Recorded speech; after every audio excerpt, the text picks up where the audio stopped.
नमस्कार. आमच्या culture of Indian म्हणजेच भारताची संस्कृती या पॉडकास्ट चॅनलमध्ये आपले सगळ्यांचे स्वागत आहे.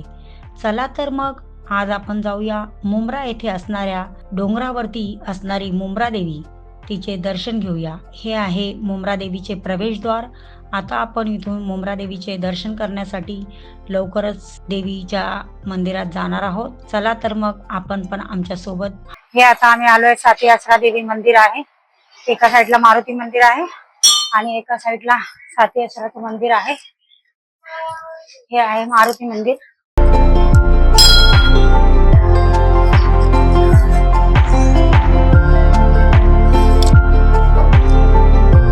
साती आसराचं मंदिर आहे, जागृत देवस्थान आहे. इथून खूप लांबून लांबून लोक येतात. या देवीचं खूप महत्व आहे. तुम्ही एकदा या आणि नक्कीच चमत्कार बघा. इथं बोललेल्या सगळ्या तुमच्या मनोकामना पूर्ण होतात.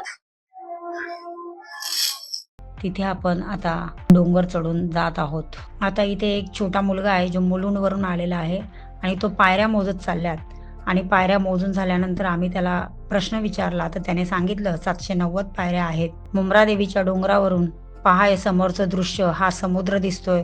पुढे पूर्ण मुंब्रा गाव आणि दिवा गाव, इथून या दिवा गावाचं दर्शन होतं, तसेच मुंब्रा गावाचं दर्शन होतं.